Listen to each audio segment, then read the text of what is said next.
Boa noite. Espero que todos estejam em paz, na paz do Senhor, na paz de Deus.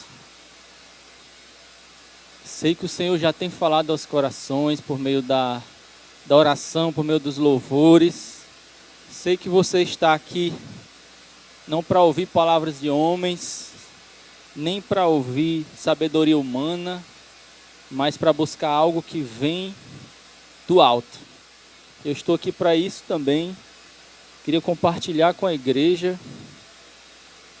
sobre coisas do alto que a gente tem recebido ao longo do tempo.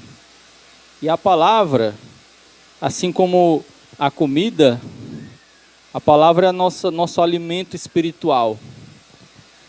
E assim como a gente oferece o que está na nossa mesa, e quando alguém chega na sua casa, você oferece, ou quando você tem uma coisa boa, dá vontade de compartilhar, da mesma forma eu venho aqui compartilhar algo que tem tocado aqui no meu coração, e que eu acho que pode tocar a igreja, e eu acho que é um momento certo para a gente aprender, estudar sobre isso, refletir sobre isso.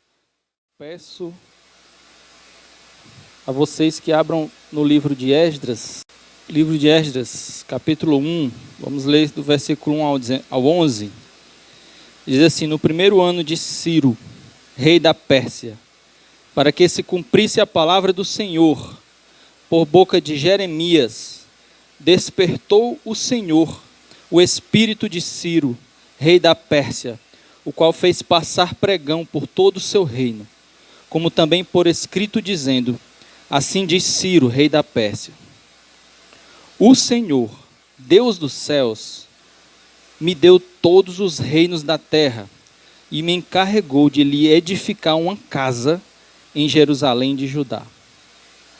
Quem dentre vós é de todo o seu povo, seja seu Deus com ele, e suba a Jerusalém de Judá e edifique a casa do Senhor. Você pode repetir comigo? E edifique a casa do Senhor. Deus de Israel, Ele é o Deus que habita em Jerusalém. Todo aquele que restar em alguns lugares em que habita, os homens desse lugar o ajudarão com prata, ouro, bens e gado, afora as dádivas voluntárias para a casa de Deus, a qual está em Jerusalém. Então se levantaram os cabeças de famílias de Judá e de Benjamim, e os sacerdotes, os levitas, com todos aqueles cujo espírito Deus despertou, para subirem a edificar a casa do Senhor, a qual está em Jerusalém. Todos os que habitavam nos arredores os ajudaram com objetos de prata, com ouro, bens, gado e coisas preciosas, afora tudo que voluntariamente se deu. Também o rei Ciro tirou os utensílios da casa do Senhor, os quais Nabucodonosor tinha trazido de Jerusalém e que tinha posto na casa de seus deuses, com D minúsculo. Tirou-os Ciro, rei da Pérsia, sobre a direção do tesoureiro Mitredade, que os entregou contados a Sesbazar, príncipe de Judá. Eis o número deles: 30 bacias de ouro, 1000 bacias de prata, 29 facas, 30 taças de ouro, 410 taças de pratas de outra espécie, 1000 outros objetos. Todos os utensílios de ouro e de prata foram 5.400. Todos estes levou Sesbazar, quando os do exílio subiram da Babilônia para Jerusalém. Senhor Deus, estamos aqui, Pai, na Tua presença, Pai, mais uma vez te orando, mais uma vez, Senhor Deus, levantando a nossa oração a Ti. Senhor Deus, te pedimos, Senhor Deus, se faz presente aqui, Pai. Fala a cada um de nós. Vem com Teu Espírito. Senhor Deus, fala aos nossos corações. Vem, Senhor Deus, se revela, Senhor Deus. Nós precisamos, Pai, da Tua presença. Nós precisamos, Senhor Deus, da Tua revelação. A revelação da Tua palavra, que é luz, Senhor Deus, que ilumina, que dá discernimento, que orienta. Ah, Senhor Deus, vem nos guiar, Senhor Deus, nos caminhos corretos. Senhor Deus, vem endireitar, Senhor Deus, os nossos caminhos. Vem, Senhor Deus, conduzir, Senhor Deus, cada um, Senhor Deus, individualmente, Senhor Deus, e cada família, Senhor Deus. Senhor Deus, a tua perfeita e agradável vontade. Senhor Deus, te agradecemos pelo teu amor, pela tua graça. Te agradecemos, Senhor Deus, pelas tuas bênçãos sobre a nossa vida. Senhor Deus, é tão bom estar na tua presença, é tão bom, Senhor Deus, te servir, é tão bom estar na tua casa, é tão bom estar reunidos, Senhor Deus, no teu nome, Senhor Deus, te cultuando, Senhor Deus, e aprendendo mais de ti. Senhor Deus, vem com o teu Espírito, Pai, aquele Espírito, Senhor Deus, Pai, que edifica, que consola, que exorta, aquele que dá dons, Pai, e gera frutos em nós. Senhor Deus, vem, Pai, cada vida, Pai. Nós precisamos verdadeiramente de ti. Vem, Senhor Deus, até aqui, neste lugar, Pai, abençoa cada um. Que nós possamos, Pai, voltar não como nós chegamos, mas voltar, Pai, mais cheios de ti. Pai, moldados por ti. Senhor Deus, Pai Celestial, que nós estejamos, Pai Celestial, como aquelas plantas, Pai, que sejamos podados por ti, Pai. Senhor Deus, vem, Senhor Deus, retirar o que, Pai, não te agrada. E vem, Senhor Deus, nos trazer, Pai, vida nova. É o que nós te pedimos e já te agradecemos em nome de Jesus. Amém.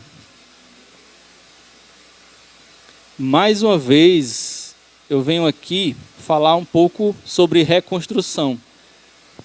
Não sei se foi a última palavra, mas eu falei sobre um pouco de reconstrução. Não sei quem lembra. Em 2 Crônicas, nós falamos sobre restabelecendo o templo. E agora, nesses últimos dias, lendo o livro de Esdras, algumas coisas me tocaram, algumas coisas vieram à tona, algumas coisas tocaram forte no meu coração e eu queria compartilhar com a igreja. E esse livro de Esdras é um livro muito especial porque ele também fala de reconstrução. O livro de Neemias fala de reconstrução, o livro de Esdras fala de reconstrução e no final de 2 Crônicas também.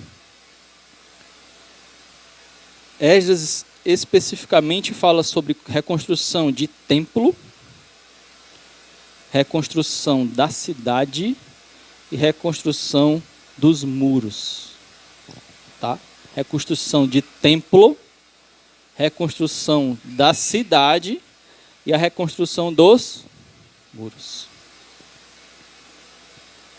3 coisas diferentes: o templo, a cidade e os muros. Ano passado, num evento de jovens chamado Detox, foi muito falado, assim, foi a base do Detox, da palavra para os jovens, a reconstrução do livro, assim, falada e mencionada no livro de Neemias. E foi muito forte a questão da reconstrução da cidade e dos muros. Deixa que essa reconstrução, ela não começou historicamente no livro de Neemias, mas ela começou no livro de Esdras. E tem um pouco dela também em 2 Crônicas. Um pouco de reconstrução. Quando nós falamos sobre reabrir o templo, não sei se você lembra, mas essa palavra, a gente falou sobre reabrir um templo, o templo que estava fechado. E nós trouxemos aqui um paralelo com a nossa vida, uma vida que quando a gente para de adorar, quando a gente para de se reunir em igreja, como igreja, enquanto igreja, quando a gente para de agradecer ao Senhor e a gente acaba fechando um templo, que somos nós, o templo de hoje, sou eu, é você, o templo do Senhor. Não é exatamente essa casa, não é exatamente aquela igreja bonita que tem lá, bem grande, lá no centro. Não é uma estrutura física. O templo hoje não é tijolo, não é cimento. O templo sou eu, é você. É o lugar onde Deus deseja habitar. É no meu coração, no seu coração. Nós vamos mencionar um pouco aqui ao longo da palavra. A questão é que nós falamos sobre resgate de propósito, porque às vezes a gente esquece o propósito, a gente vai trabalhando, vivendo o cotidiano e vai estabelecendo novos propósitos, então perdendo o alvo, perdendo o propósito maior das nossas vidas. E é necessário que nós resgatemos o nosso propósito. Nós falamos também sobre a aliança, uma vez resgatando o propósito principal da nossa vida, que é adorar o Senhor, que é estar diante dEle. Nós precisamos refazer alianças, e nós estamos no ano da aliança, o ano do Berit, aqui na nossa igreja. No início do ano, no acampamento, né, da igreja, nós falamos muito forte sobre a aliança, sobre fazer alianças novas com o Senhor, coisas novas que Ele tem para mim e para você, inclusive alianças novas, novos combinados. Senhor Deus, eu quero, Senhor Deus, aprender mais da Tua Palavra, eu quero ler a Tua Palavra diariamente, eu quero orar a Ti diariamente, eu quero Te servir mais. Senhor Deus, eu quero, Senhor Deus, colocar os dons que Tu já me deste, Senhor Deus, em ação, isso virá um ministério.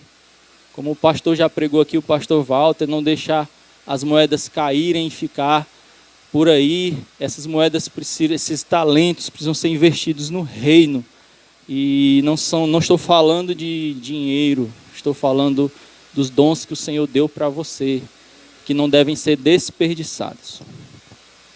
Novas alianças, aí desfazer alianças erradas que nós vamos fazendo, jovens que fazem, que namoram com pessoas erradas, pessoas que vão, sei lá, propostas de empregos, né, que nós aceitamos, que na realidade não é o melhor de Deus para mim, para você, e bênçãos, né, entre aspas, que a gente recebe, acha que vem do Senhor, e na realidade são pedras de tropeço na nossa vida.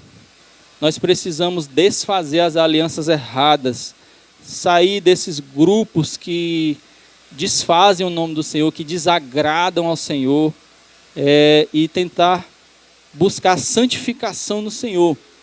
E a ideia é também desfazer alianças erradas. E além disso, ainda sobre alianças, nós falamos sobre reconstruir e refazer aquelas alianças antigas que você esqueceu. Um dia o Senhor te chamou e você, de joelhos, falou com Ele. E está na hora de refazer aquelas alianças que você quebrou. E tudo isso fazia parte da palavra que nós ministramos. Não lembro se foi a última palavra, mas foi bem recente. Além disso, falamos sobre santidade, porque quando eles abriram a porta do templo e eles começaram a restaurar o templo, eles começaram a tirar coisas que não deveriam estar no templo, coisas imundas que não deveriam estar no templo do Senhor. E aí eles começaram a retirar. E parece muito com a nossa vida nesse processo de santificação, quando você começa a orar e adorar o Senhor e ler a palavra, e você começa a perceber coisas que desagradam ao Senhor, coisas imundas, coisas sujas que estão na tua vida, que não deveriam estar. Aí você começa nesse processo de santificação e retirando coisas do seu coração que desagrada ao Senhor. E nós aprendemos também que santificação não é só retirar coisas do nosso coração, é recolocar coisas que foram roubadas. Isso é tão importante quanto você retirar o mal do teu coração, o mal da tua vida, é você restabelecer o bem que o Senhor já fez por ti. Sabe, mãos que deveriam estar servindo ao Senhor, ser as mãos de Jesus e não são mais. Mãos que estão atadas, foram acorrentadas pelo maligno, pela sua carne ou pelo mundo, um dos nossos três inimigos. Sabe, o Senhor nos dá condições de servi-lo, de adorá-lo, e certas coisas que deviam estar no templo não estão mais, foram roubadas pelo inimigo, foram roubadas pelo cotidiano, foram roubadas pela sua vida intensa no seu trabalho. Alguns se deixam até roubar pela própria família, que deveria ser uma bênção na sua vida, e com algumas bênçãos também, como nós falamos aqui agora há pouco, algumas bênçãos, elas podem nos atrapalhar, e nós precisamos de sabedoria do Senhor para conduzir cada uma delas. O trabalho é uma bênção, a família é uma bênção, o dinheiro é uma bênção, mas nós precisamos ter sabedoria para estar com cada um e ter o lugar certo. Cada um tem um lugar certo na sua vida, entendendo que o Senhor precisa estar ocupando o lugar principal do nosso coração. Então, santidade é retirar o que não presta, a imundícia, é fazer a limpeza, sim, mas também restaurar aquilo que foi perdido na nossa vida. Amém? Tem coisa para ser restaurada na vida, na vida de alguém aqui, na minha tem. Tem coisa para sair? Tem coisa para sair. E cada vez que a gente vai chegando perto do Senhor, a gente descobre mais coisa.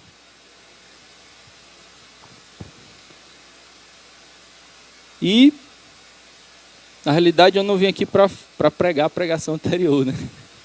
Eu vim aqui para conversar com a igreja, para refletir com a igreja sobre coisas novas.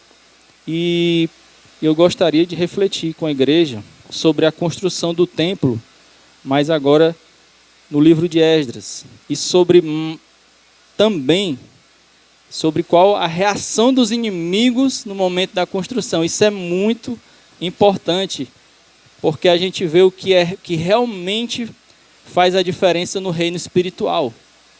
Coisas que a gente acha que não são de importância para a gente, né? O fato de estarmos aqui, o fato de estarmos orando, o fato de estarmos lendo a palavra. E alguns aqui ainda hoje conseguem fazer jejum, que é uma prática, uma disciplina espiritual importantíssima que a gente não pode deixar de ter nas nossas vidas. E a gente acha que isso não faz diferença na nossa vida espiritual, pelo contrário. E aí a gente, lendo as verdades que estão nesse livro, a gente percebe o que abala o inimigo, o que preocupa o teu inimigo. Mas antes disso, esse livro começa narrando a construção do templo, e que nós lemos aqui uma ordem de reconstruir um templo que estava destruído. Também fala sobre reconstrução. Mas nós vamos perceber que essa construção, ou melhor, essa reconstrução teve uma ordem. Qual foi a ordem? Se você for ler aqui, o versículo 1 fala sobre o decreto de Ciro, o 2 ele lista quem foi para lá, quem retornou, né?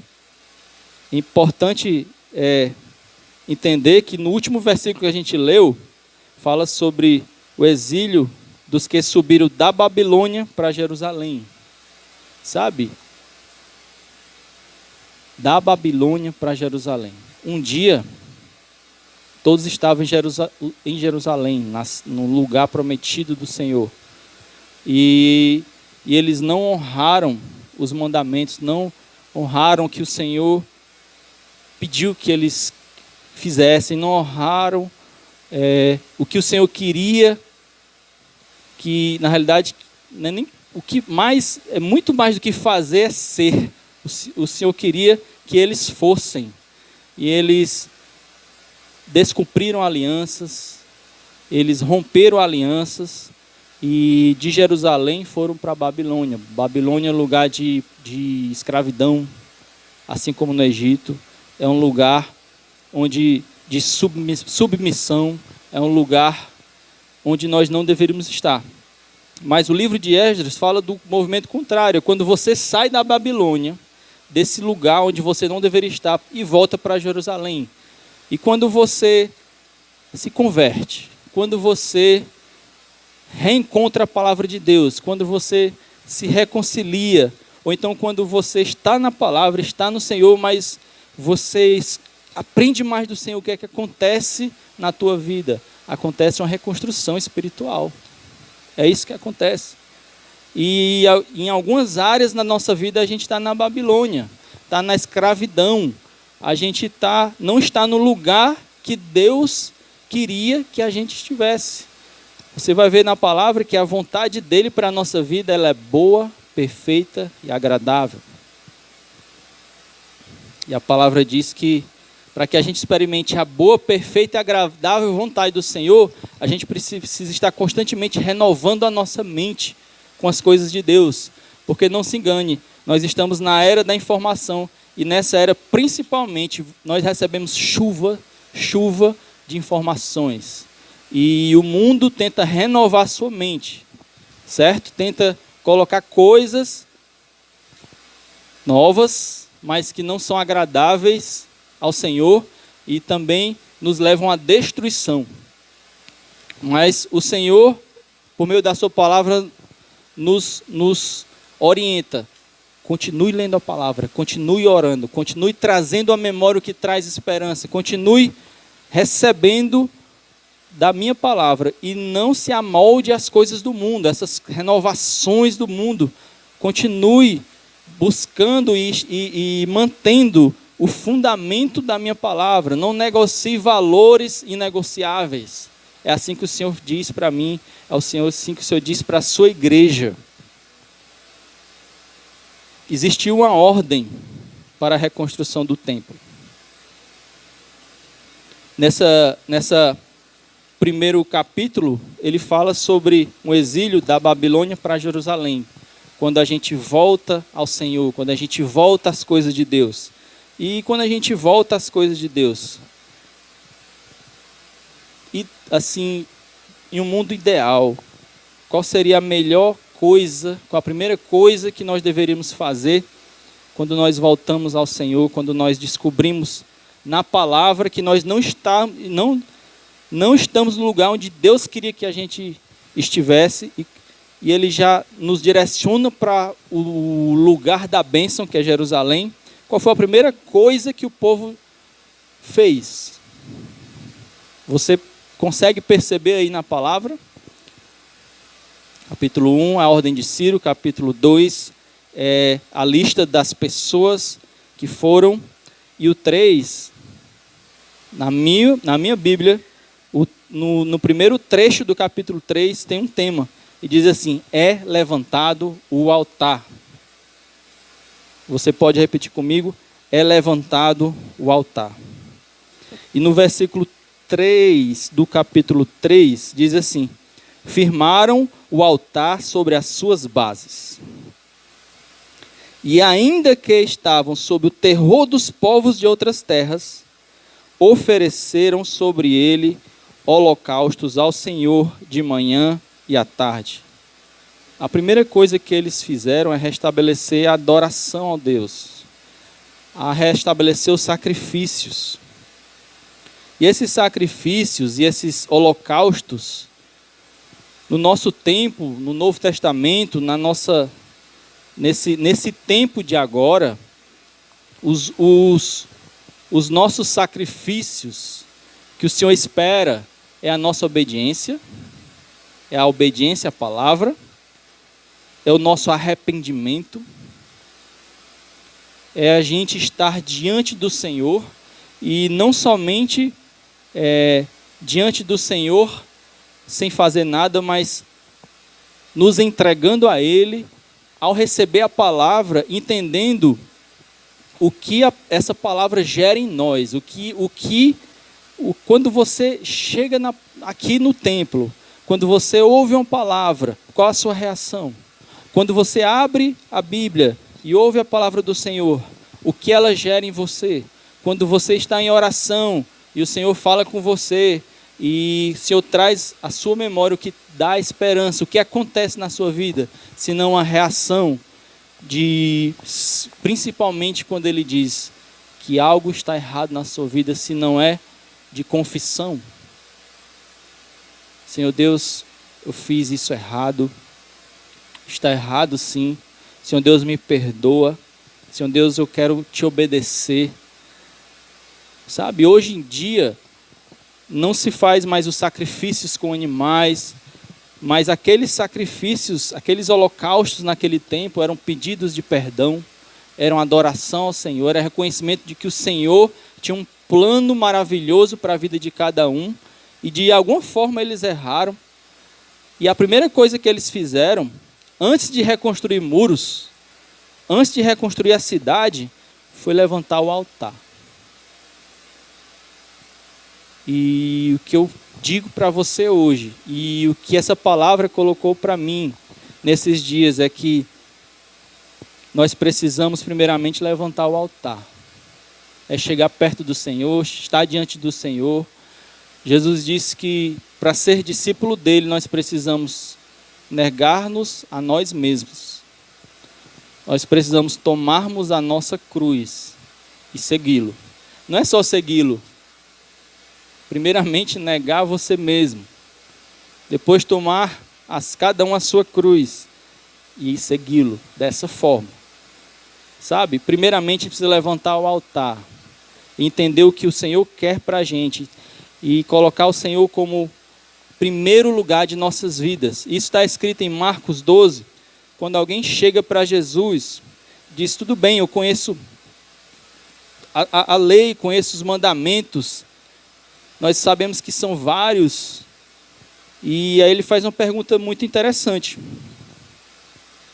Marcos 12, 28, diz assim, chegando um dos escribas, tendo ouvido a discussão entre eles, vendo como Jesus lhe houvera respondido bem, perguntou-lhe, qual é o principal de todos os mandamentos? Ora, são vários, mas qual é o principal? Respondeu Jesus, o principal é, ouve, ó Israel, o Senhor nosso Deus é o único Senhor. Amarás, pois, o Senhor teu Deus de todo o teu coração, de toda a tua alma, de todo o entendimento, de toda a tua força. Ele diz assim, levante um altar. E diz assim, o segundo é, amarás o teu próximo como a ti mesmo. Não há outro mandamento maior do que estes. Sabe, meu irmão, a gente precisa levantar o nosso altar. Entender que o Senhor está acima de todos na nossa vida, de tudo na nossa vida. E nós somos convidados a amá-lo de todo o nosso coração. Como diz aqui, de toda a nossa alma, de todo o nosso entendimento, de toda a nossa força. E o que é importante aqui é essa intensidade. É todo. Essa abrangência. Não é só uma parte do teu coração que ele quer, todo o teu coração. E depois é amarás o teu próximo como a ti mesmo. E Jesus diz, não há outro mandamento maior do que estes. É uma questão de ordem, nós precisamos entender que existe uma ordem. E nosso Deus é um Deus de ordem. E ele colocou prioridades. E quanto aos mandamentos, Jesus revelou as prioridades. E essa é a prioridade quanto aos mandamentos. E quando o povo voltou da Babilônia para o lugar prometido por Deus, eles levantaram o altar. E levantar o altar foi a prioridade deles. Porque eles precisavam amar o Senhor sobre todas as coisas, sobre todo o entendimento. Amém? E depois, ainda nessa ordem, eles começaram a construir os templos, o templo. E eles não poderiam começar dos telhados. Eles começaram da onde? Do alicerce. As grandes construções, todas elas começam do alicerce. Todas elas precisam de um bom alicerce. E às vezes você vai por aí, aqui na cidade, e você vê um prédio sendo construído, prédio de vários andares, e eles fazem um grande buraco no chão. E você o prédio é para baixo, é para cima. Mas ele precisa de um alicerce, ele precisa de uma grande base. E aí, eles começaram pelo alicerce. E se você for ver, no versículo 8, ele diz, e todos os que vieram do cativeiro a Jerusalém começaram a obra da casa do Senhor. E o interessante é que no versículo 10 diz, quando os edificadores lançaram os alicerces do templo do Senhor. Então eles começaram lançando alicerces. E eu digo à igreja, eu digo a você, e primeiramente eu digo a mim, que nós precisamos, ao reconstruir o templo, começar pelos alicerces. E nós não podemos desprezar os alicerces, nós não podemos desprezar ou negociar o inegociável. Se você for em 1 Coríntios 3, Se você trouxe caneta, você, por favor, anote 1 Coríntios 3, porque ele traz uma revelação muito importante. 1 Coríntios 3, de 10 a 16, diz assim: um pouquinho antes, no versículo 9, ele diz assim: porque de Deus somos cooperadores, lavoura de Deus, edifício de Deus sois vós. Então cada um de nós somos edifícios de Deus, somos construções de Deus. Aí estou no capítulo 3, versículo 9, então vamos lá. Do 10 ao 16 diz assim: segundo a graça de Deus que me foi dada, lancei o fundamento. Você pode repetir comigo? Fundamento. Como prudente construtor, e outro edifica sobre ele. Porém, cada um veja como edifica, porque ninguém pode lançar outro fundamento, além do que foi posto, o qual é Jesus Cristo. Jesus Cristo é o nosso fundamento. Contudo, se o que alguém edifica sobre o fundamento é ouro, prata, pedras preciosas, madeira, feno, palha, manifesta se tornará a obra de cada um, pois o dia a demonstrará, porque está sendo revelada pelo fogo, o qual seja a obra de cada um, o próprio fogo o provará. Se permanecer a obra de alguém, que sobre o fundamento é... Se a obra de alguém se queimar, sofrerá ele dano, mas esse mesmo será salvo, todavia, como que através do fogo. Não sabeis que sois santuário de Deus, e que o Espírito de Deus habita em vós? Se alguém destruir o santuário de Deus, Deus o destruirá, porque o santuário de Deus, que sois vós, é sagrado. É você, o templo é você, e o fundamento é Cristo. E nós não podemos negociar os valores que Cristo estabeleceu para a minha vida, na sua vida. E tem gente negociando valores inegociáveis, e deixando e flexibilizando as leis, flexibilizando o que o Senhor fala, e negociando com o mundo, negociando com o inimigo, negociando com a própria carne, sobre coisas que não devemos negociar, abrir mão. Entenda, a base do templo deve ser construída, e é sobre essa base que será construído todo o resto. Como você está construindo a base do teu templo? O templo é você, e a base do templo é Jesus Cristo. Nós precisamos conhecer mais a Jesus, e nós precisamos guardar tudo o que Ele fala no nosso coração, e ter cuidado para não estar negociando coisas inegociáveis. Existem igrejas e grupos cristãos que estão negociando questões inegociáveis. E nós vemos muitos casamentos se acabando, pais e famílias se destruindo, pais se intrigando com filhos, filhos com pais, marido com esposa, e coisas sendo negociadas que não deveriam nunca ter sido negociadas. E você precisa entender duas coisas: primeiro, levantar o altar, e segundo, lançar os alicerces do templo. Essa foi a ordem. E quando isso foi acontecendo, o que é que ocorreu no capítulo 4? Os inimigos fazem parar a construção do templo.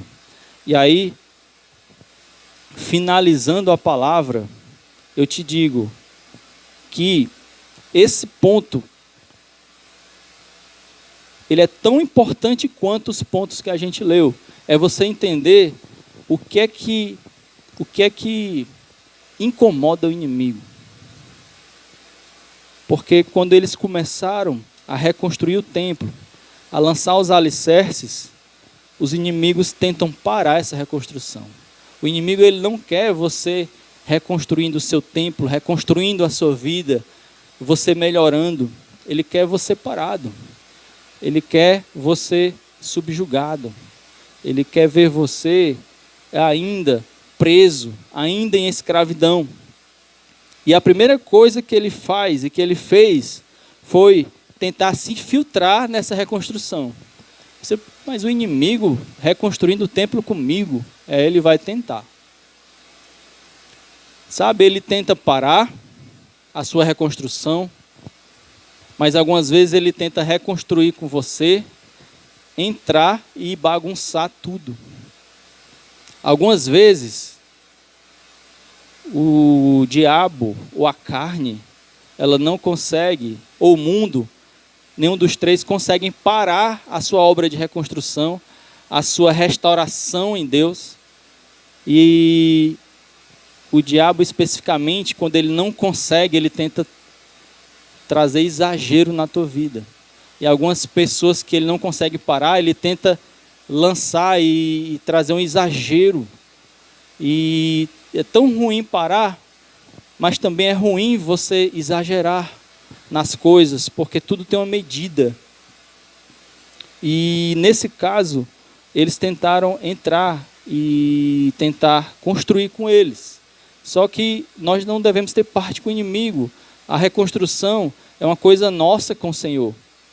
O Senhor, ele estabelece que nós devemos reconstruir junto com Ele. E o mundo não tem nada a ver com isso. O inimigo das nossas almas não tem nada a ver com isso. A nossa carne também não tem nada a ver com isso.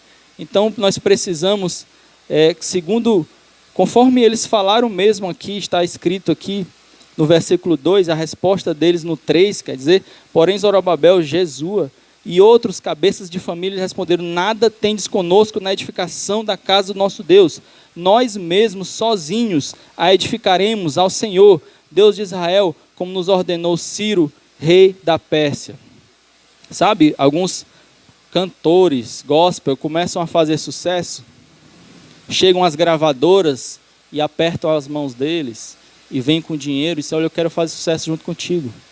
Eu quero reconstruir junto com você. E as pessoas fazem alianças. Alguns cantores fazem alianças. Tem uma hora que a gravadora começa a mandar nele. Você vai para aqui, você vai para lá. Você não pode falar isso. Você não pode falar aquilo. Olha, não adore muito. Não se gesticule muito. Não vista isso, vista aquilo. E aí começou a construir junto com pessoas que não entendem a obra do Senhor. Sabe? Isso acontece. Então nós devemos ter cuidado com alianças e com pessoas que chegam conosco e tentam reconstruir a nossa vida junto conosco, mas que não fazem parte da aliança do Senhor. Amém? Outra coisa que ele tenta fazer, além de tentar, quando ele tenta infiltrar, né, nessa reconstrução, infiltrar, não consegue, aí ele tenta de outras formas. E aí no versículo 4 ele tenta desanimar. No versículo 5, ele entra com maus conselhos, com testemunhos falsos. E no versículo 6, ele entra com acusações. E tem uma hora, meu irmão, que ele consegue parar a construção do templo. Acredita? E ele consegue parar. E durante anos, esse templo fica parado, porque o inimigo conseguiu. Se não infiltrando, ele conseguiu desanimando. Se não desanimando, ele conseguiu sujando você com maus conselhos, com testemunhos falsos, ou colocando pessoas do seu lado e te colocando, te aconselhando de uma forma diferente do que Deus faria. Se você for perceber, no Salmo 1, tem escrito, bem-aventurado o homem que não anda no conselho dos ímpios, nem se detém no caminho dos pecadores, nem se assenta na roda dos escarnecedores, antes o seu prazer está na lei do Senhor. Para que melhor conselho do que a lei do Senhor? Para que melhor conselho do que o conselho que vem do alto? E na sua lei medita de dia e de noite, de dia e de noite. Ele é como uma árvore plantada junto à corrente de águas, que no devido tempo dá o seu fruto, e cuja folhagem não murcha, e tudo quanto ele faz será bem sucedido. Então o inimigo vai tentar parar a reconstrução. E ele vai tentar usar vários artifícios. Se não for se infiltrando na sua reconstrução para bagunçar tudo, é tentando te desanimar, entrando com maus conselhos ou tentando acusar. Mas o que mais é terror para ele, é temor para ele na sua vida e no seu processo de reconstrução, de restabelecimento, de renovação no Senhor. Está escrito aqui no capítulo 4 ainda. Ele diz assim, aquela cidade rebelde e malvada, falando para o rei, eles estão restaurando os seus muros e reparando os seus fundamentos. Aí no 13, isso é no 12, e no 13, saiba ainda o rei que, se aquela cidade se reedificar, e os muros se restaurarem, eles não pagarão os direitos, impostos e os pedágios, e assim causarão prejuízo ao rei. Eles deixarão de ser submissos, eles deixarão de ser escravos.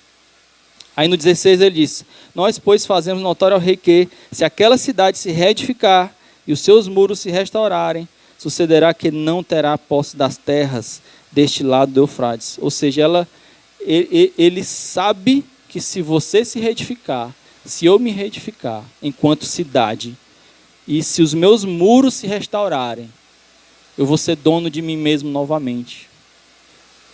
Eu vou estar livre. E é o Senhor que proporciona isso na minha vida e na sua vida. O inimigo, ele quer escravo. A carne, ele quer escravo. O mundo lhe leva à escravidão. E o Senhor nos leva à liberdade, por meio do seu Espírito. Ele sabe que quando nós nos reedificarmos, quando nós nos restabelecermos nele, nós teremos plena liberdade nele. E aqui diz assim: o inimigo tem medo dessa reedificação da cidade e tem medo da reedificação dos muros. Então, quais são os grandes dois temores do inimigo? A reedificação da cidade, que é a sua reedificação interior, a sua reconstrução do seu interior, da sua vida espiritual, da sua vida, da boa, perfeita e agradável vontade do Senhor na sua vida. E ele tem medo disso. Ele sabe que quando você chegar nesse ponto, nessa reconstrução, ele sabe que ele não terá mais domínio sobre a sua vida. E ainda tem um problema, a questão é diferente: reedificar a cidade, o seu interior, e restaurar muros. Muros, meus irmãos, significa proteção contra as investidas do inimigo. E ele fica preocupado quando, além de reedificar a cidade, o nosso interior, a gente também constrói proteção. A palavra de Deus também é comparada a uma armadura. Se você for ler em Efésios 6, você vai ver a armadura de Deus. Porque a palavra de Deus é proteção. Além de tudo, além de restauração, além de mudança interior, ela te protege. E alguns não sabem, alguns não percebem, mas a santidade, meu irmão, é proteção sobre a tua vida. Sabe quando você está separado para o Senhor e fazendo a vontade dEle e estando dentro da palavra dEle, isso também é proteção na tua vida. Sabe, você está escondido no esconderijo do Altíssimo quando você está nesse lugar bom, perfeito e agradável. Sabe, quando os seus muros estão de pé, quando a sua cidade está de pé, não tem inimigo que possa invadir você, que possa destruir você. E o Senhor, Ele quer restabelecer isso na sua vida, restabelecer isso na minha vida. E a gente precisa entender que nós precisamos reedificar a nossa cidade e reconstruir os nossos muros. Buscar na sua palavra essa reconstrução, buscar na palavra do Senhor essa restauração dos muros. Você pode ficar de pé? Efésios 6 fala sobre a armadura de Deus e diz: quanto ao mais, sede fortalecidos no Senhor e na força do seu poder, revestivos de toda a armadura de Deus para poderdes ficardes firmes contra as ciladas do diabo. Você pode repetir comigo? Ficar firme contra as ciladas do diabo. Esse é o propósito da armadura de Deus, porque a nossa luta não é contra o sangue e a carne, sim contra principados e potestades, contra dominadores deste mundo tenebroso, contra as forças espirituais do mal nas regiões celestes. Portanto, tomai toda a armadura de Deus, para que possais resistir no dia mau. E depois de terdes vencido o mundo, tudo, permanecer inabaláveis. Estais, pois, firmes, cingindo-vos com a verdade, vestindo-vos com a couraça da justiça, calçai os pés com a preparação do evangelho da paz, embraçando sempre o escudo da fé, com o qual podereis apagar todos os dardos inflamáveis do maligno. Tomai também o capacete da salvação e a espada do Espírito, que é a palavra de Deus, com toda oração e súplica, orando em todo o tempo no Espírito, e para isto vigiando com toda perseverança e súplica por todos os santos. Essa é a armadura colocada em Efésios 6 para nós. é proteção para a nossa vida, existem armas e objetos na armadura de defesa e existem objetos nessa armadura de ataque. E se você for perceber, a espada do Espírito, que é a palavra de Deus, ela pode ser servida como defesa e como ataque. E nós precisamos aprender a usar essa espada. Porque Jesus, quando foi tentado lá no deserto, ele usou essa espada. O inimigo também quis usar essa espada, distorcendo um pouco. E ele colocava para Jesus. Jesus, com a espada verdadeira, ele se defendia e atacava. A nossa luta não é contra carne ou sangue, ou seja, não é exatamente contra pessoas, mas contra principados e potestades do ar, é contra reino espiritual. Nós precisamos não só buscar a nossa edificação interior, a edificação da cidade, mas também reconstruir nossos muros. Sabe, tantas palavras estão aqui, que funcionam como muros que vão se levantando para a sua proteção, para a minha proteção. E eu também coloco isso, não só para a sua vida, sabe, só para a sua vida espiritual, individual, mas eu coloco isso para a sua família.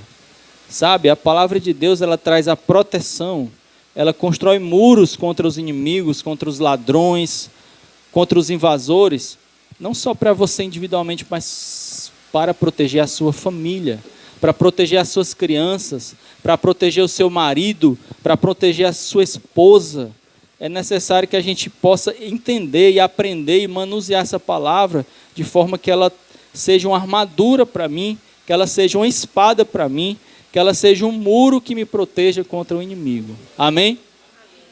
Deus abençoe você, que essa palavra esteja no teu coração e ela possa gerar frutos, e ela possa reedificar a sua cidade, a sua vida interior,